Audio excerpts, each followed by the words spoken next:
Prezados irmãos e irmãs, louvado seja nosso Senhor Jesus Cristo. Para sempre seja louvado e nossa Mãe, Maria Santíssima. Hoje é a Vigília Pascal, na Noite Santa, e a liturgia nos oferece muitas leituras. A primeira delas é a da criação do mundo, do livro do Gênesis, que narra a vitória de Deus sobre as trevas, quando Deus diz, faça-se a luz, e sobre as águas, porque as águas se juntam, por ordem de Deus, e aparece o elemento seco. A vitória sobre as águas prenuncia já a travessia do Mar Vermelho e o batismo. A vitória sobre as trevas já prenuncia o perdão dos pecados e a redenção. Na criação, Deus faz o mundo passar do nada para a existência. E o refrão que acompanha toda a leitura é: Deus viu que era bom. Desde a luz até o homem, tudo era bom. Porém, mais maravilhosa do que a criação do mundo é a sua recriação. Os batistérios, que têm 8 lados, em forma octogonal, lembram isto. Deus criou o mundo em 6 dias. No 7º, ele descansou. E no 8º dia, que coincide com o 1º, ele recriou o mundo pela ressurreição do seu Filho e pela vinda do Espírito Santo. Tanto a ressurreição de Cristo como o Pentecostes foram num domingo, o 1º ou 8º dia da semana. A segunda leitura é o sacrifício de nosso pai Abraão. Abraão foi aquele escolhido por Deus para se tornar o pai de uma multidão. Mas para isso Deus pôs Abraão à prova, como ele faz com todos nós. Uma das provas de Abraão, a maior de todas, foi a de sacrificar o seu filho Isaque, filho que havia nascido da promessa de Deus. Um filho que nasceu milagrosamente, porque Abraão era velho, sua esposa era velha, e agora que esta criança tão querida e tão esperada nasce, Deus manda que Abraão leve o menino para a terra de Moriá. Curiosamente, ele anda 3 dias, o que faz lembrar os 3 dias da morte até a ressurreição de Jesus. E chegando próximo do monte, ele deixa seus servos esperando e vai com seu filho Isaque subindo o monte. Abraão é o pai, Isaque é o filho. Abraão é o pai que entrega seu filho, que renuncia a ele, que não poupa seu filho. O filho Isaque é aquele que carrega a lenha nas costas, subindo o monte. É quase espontâneo associar Isaque com Jesus carregando a cruz. Chegando no alto do monte, Abraão, que já havia sacrificado seu filho no coração, é impedido pelo anjo de sacrificá-lo fisicamente. Deus quis pôr Abraão à prova. Viu que Abraão era um homem de fé e de obediência. E agora, em compensação, ele lhe oferece uma vítima no lugar do seu filho, que é um carneiro que está com os chifres embaraçados no espinho. A criança é recuperada, como se fosse uma ressurreição, e como recompensa, Abraão se torna o pai de uma multidão.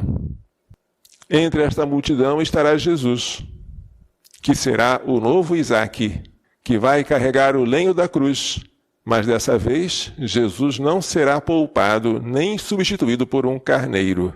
Ele será de fato crucificado, em remissão dos nossos pecados. A terceira leitura, que é obrigatória, é a do livro do Êxodo, a travessia do Mar Vermelho, que prefigura o nosso batismo.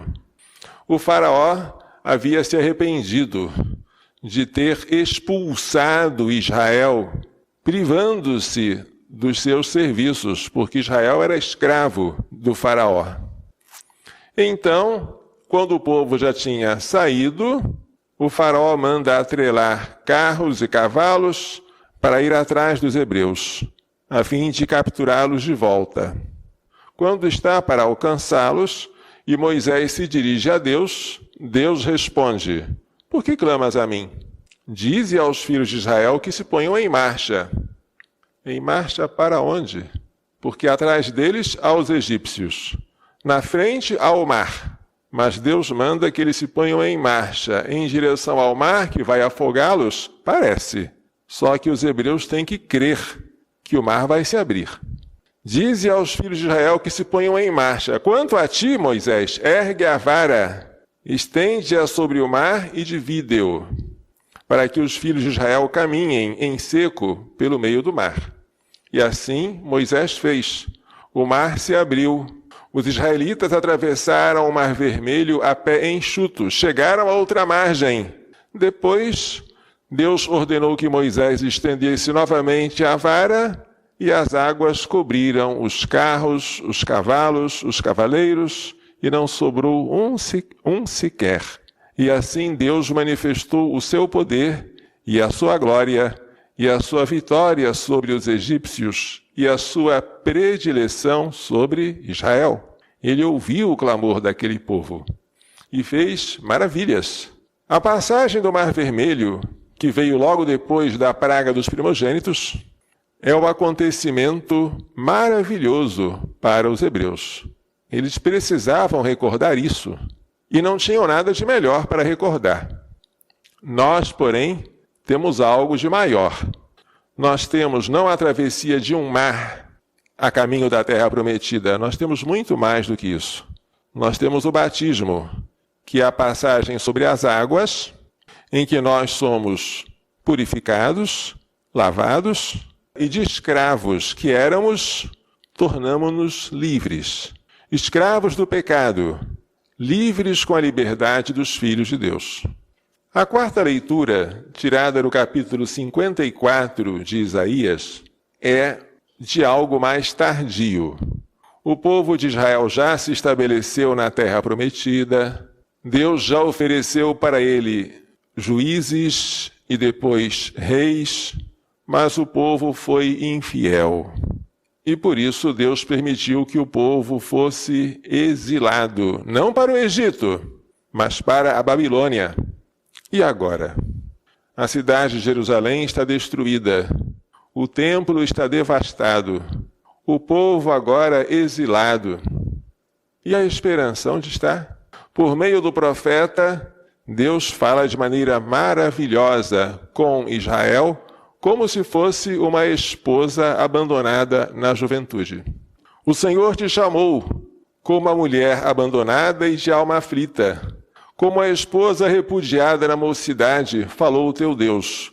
Por um breve instante eu te abandonei, mas com imensa compaixão volto a acolher-te. No momento de indignação, por um pouco ocultei de ti a minha face, mas com misericórdia eterna compadeci-me de ti. A comparação do amor de Deus por Israel com o amor de marido e mulher ocorre na Bíblia muitas vezes a partir do profeta Oséias. Isaías segue esta tradição. Assim como o amor de Cristo pela igreja é perpétuo e irrevogável, o amor conjugal é assim, não admite retorno. E Deus está de tal modo compadecido do seu povo que ele promete uma misericórdia e uma aliança definitivas. Como fiz nos dias de Noé, a quem jurei nunca mais inundar a terra, e o sinal foi o arco-íris, assim juro que não me irritarei contra ti, nem te farei ameaças. Mas como Deus pode não se irritar mais contra o povo? Somente se Deus der um jeito de o povo mudar, de o povo se converter, de o povo ter um coração novo, o que será tema da leitura de Ezequiel. Podem os montes recuar, podem as colinas abalar-se, mas a minha misericórdia não se apartará de ti. Nada fará mudar a aliança de minha paz. Portanto, Deus está para fazer com o povo uma nova aliança, e essa aliança será inabalável. Não será como a aliança feita com Moisés, que o povo rompeu pela sua infidelidade, pela idolatria, será uma aliança nova, feita com o sangue de Cristo, e será feita com o povo regenerado, um povo renascido, um povo que será capaz de cumprir os mandamentos, porque terá um coração novo e um espírito novo. É o que veremos na outra leitura. E o Senhor fala sobre a cidade de Jerusalém de maneira maravilhosa. Aquela cidade que estava arruinada, devastada, destruída, ela vai ser cercada de pedras preciosas. Ela terá bases de safiras, fortificações de jaspe, muros de pedra escolhida. Tudo isso é o que o Senhor promete para Jerusalém, leia-se, para a igreja.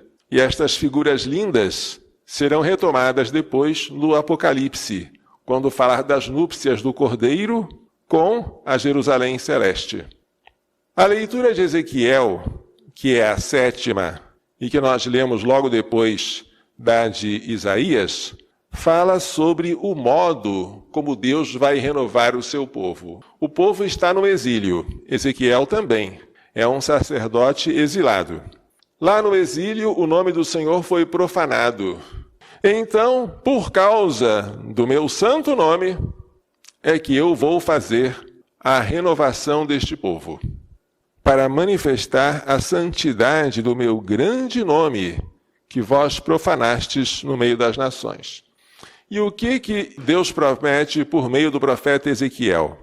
Prestem atenção, porque isso é muito importante. Primeiro, ele promete o retorno. Ele promete que vai retirar os exilados de todas as nações, de todos os países, e reconduzi-los à sua terra. Depois ele promete uma água pura. Muito importante isso. A purificação se dará pela água. E esta água purificará os israelitas de todas as impurezas e de todos os ídolos. Depois ele promete um coração novo, retirando do peito daquele povo o coração de pedra e colocando no lugar um coração de carne. Água, coração novo, falta uma coisa ainda, o Espírito. Porei o meu Espírito dentro de vós, e farei que sigais a minha lei e cuideis de observar os meus mandamentos. Infundir o seu Espírito em nós. Esta é a promessa mais maravilhosa. Agora, este novo povo não será guiado apenas pela sua própria vontade. Ele terá dentro de si um princípio de vida sobrenatural. Este povo terá a graça, que é a vida de Deus em nós. Este povo agirá livremente, sim, mas Deus vai empurrar a sua vontade, vai dar um auxílio interno para que ele possa caminhar segundo os seus mandamentos. A nova lei não será apenas exterior. Faze isto, não faças aquilo. A nova lei será interna. Ela vai mandar, mas vai também empurrar. E este empurrão se chama graça. E a graça é prometida pelo profeta Ezequiel, através da água e do Espírito. Água e Espírito lembram-nos o batismo. Porque é pelo batismo que nós recebemos a água, que é o elemento natural, e o Espírito Santo, que é o agente sobrenatural que nos torna filhos de Deus. E tudo isso estava previsto aqui no profeta Ezequiel. Habitareis no país que dei a vossos pais, sereis o meu povo, e eu serei o vosso Deus. É uma das profecias mais lindas do Antigo Testamento sobre a renovação espiritual do povo de Deus. No Novo Testamento, nós lemos hoje um trecho da carta de São Paulo aos Romanos, que fala sobre o batismo. Batismo quer dizer mergulho ou imersão. João, filho de Isabel, tinha um apelido. O apelido dele era Batista, que significava o imersor, aquele que mergulhava as pessoas no rio. O batismo, tradicionalmente, era feito assim, embora não possamos excluir que algumas vezes as pessoas tenham sido batizadas com água sobre a cabeça, quando não havia algum rio, algum tanque, alguma piscina. Isso pouco importa. Mas a simbologia do batismo é isso: mergulhar na água, imergir, para depois sair da água. É uma imersão acompanhada de uma emersão. É uma morte seguida de uma ressurreição. Será que ignorais que todos nós, batizados em Cristo Jesus, mergulhados em Cristo Jesus, é na sua morte que fomos batizados? É na morte de Jesus que fomos mergulhados, que fomos imersos? O batismo não é só a aplicação dos frutos da paixão de Jesus a nós. Ele é a realização mística da morte e da ressurreição de Jesus em nós. Pelo batismo na sua morte, ou se preferirem, pelo mergulho na sua morte, pela imersão na sua morte, fomos sepultados com ele. Para que, como Cristo ressuscitou dos mortos para a glória do Pai, também nós levemos uma vida nova. Porque se formos, de certo modo, identificados a Cristo por uma morte semelhante à sua, esta morte ocorreu no meu batismo, seremos também semelhantes a ele pela ressurreição. Sabemos que o velho homem foi crucificado com Cristo. O velho homem ficou sepultado nas águas do batismo, para que seja destruído o corpo de pecado, de maneira a não mais servirmos ao pecado. O batismo é esta ruptura completa com o passado, o despojar-se do homem velho, o tornar-se uma nova criatura. Com efeito, aquele que morreu está livre do pecado. Se, pois, morremos com Cristo, cremos que também viveremos com Ele. E sabemos que Cristo, ressuscitado dentre os mortos, não morre mais. A morte não tem poder sobre ele, e assim deve ser para nós também. Aquele que morreu, morreu para o pecado uma vez por todas. Não temos o direito de pecar, se nós já fomos batizados. Aquele que vive, é para Deus que vive. Assim vós, considerai-vos mortos para o pecado e vivos para Deus em Jesus Cristo. Os primeiros cristãos tinham consciência disso. O batismo era preparado por um caminho que era chamado catecumenato, cheio de etapas. Ele era festejado com tanta alegria, porque ele era administrado na vigília pascal hoje. E os recém-batizados vestiam uma roupa branca para simbolizar a graça e a dignidade de filhos de Deus. Que pensar que depois disso tudo, eles iriam voltar a cometer um pecado mortal? Seria como a porca voltar a revolver-se na lama, ou o cão voltar ao próprio vômito. Coisa horrível. Por isso, se depois do batismo algum cristão tinha a desgraça, este é o nome, de cometer um pecado mortal, dirigia-se ao bispo para confessar-se e o bispo passava uma penitência. Essa penitência durava. Durante essa penitência, os que haviam pecado mortalmente, por exemplo, homicídio, entre eles o aborto, apostasia, renegar a própria fé, adultério, aquele que havia pecado mortalmente ficava chorando em um lugar separado da Assembleia, enquanto toda a Assembleia rezava por eles. E na mesma noite da Vigília Pascal, em que os catecúmenos eram batizados, aqueles cristãos que por loucura tinham cometido um pecado mortal eram agora reconciliados com a Igreja.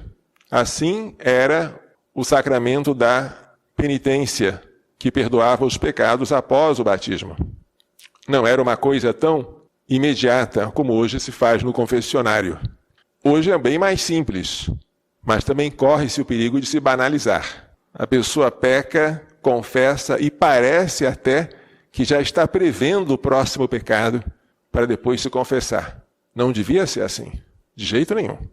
O batismo é uma ruptura completa com o homem velho. Não podemos olhar para trás. Olhar para trás é fazer o que fez a esposa de Lot, quando estava deixando a cidade de Sodoma, que iria ser consumida pelas chamas, por causa do seu pecado de homossexualismo. A mulher de Lot, que tinha recebido do anjo a instrução de ir para frente, sem olhar para trás, por algum motivo quis olhar para trás, para ver a cidade em chamas. E aí ela se petrificou. Olhar para trás é algo proibido para nós cristãos. Temos de caminhar para frente, esquecer aquilo que ficou para trás e correr em direção à meta que nos é proposta, que é o céu, onde Cristo já chegou como homem, porque como Deus ele nunca saiu de lá, e foi até lá ao céu como primícia dos ressuscitados, para que nós ressuscitemos com ele. Ele veio preparar-nos um lugar. O Evangelho hoje apresenta, como não podia deixar de ser, a ressurreição de Jesus. Mas como estamos no ano A, o evangelista é São Mateus. E São Mateus apresenta Jesus ressuscitado com grande majestade. Como é a ressurreição do Senhor? Fala-se de duas mulheres, Maria Madalena e uma outra Maria, que talvez seja a mulher de Cleófas, mãe de Tiago Menor e de José, uma das mulheres que estava ao pé da cruz. E de repente houve um terremoto, o anjo do Senhor desce, retira a pedra e senta-se nela. E a aparência do anjo é gloriosa, é como um relâmpago, vestes brancas como a neve. Tudo isso indica a vitória de Jesus sobre a morte. Uma vitória majestosa. E os guardas? Os guardas entram em pânico, ficam com medo, como se fossem mortos, ao passo que Jesus está vivo. Então o anjo diz às mulheres: não tenhais medo. Procurai Jesus, que foi crucificado. Ele não está aqui. Viestes ao lugar errado. Ele ressuscitou, como havia dito. Havia dito 1, 2, 3 vezes que iria ressuscitar ao terceiro dia. Este é o terceiro dia. Por que procurá-lo aqui? Vinde ver o lugar em que ele estava, para ver que ele está vazio. Ide, depressa, contar aos discípulos que ele ressuscitou dos mortos e que ele vai à vossa frente, não na Judeia, não aqui em Jerusalém, mas na Galileia. Lá é que ele vai se encontrar convosco. As mulheres partiram depressa, correram com grande alegria para dar a notícia aos discípulos. Elas foram missionárias dos missionários, foram enviadas para dar notícia àqueles que iriam dar essa notícia ao mundo inteiro. Jesus ressuscitou. De repente, Jesus aparece a elas e diz: alegrai-vos. As mulheres se prostram diante de Jesus e abraçam seus pés. Alegria com reverência. Novamente, Jesus diz o que o anjo já havia dito: não tenhais medo.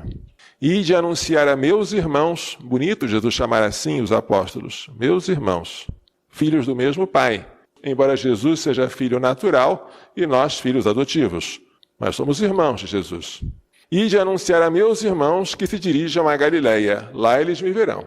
Este episódio revela que as mulheres, assim como todos, estavam com a vista e o coração obscurecidos.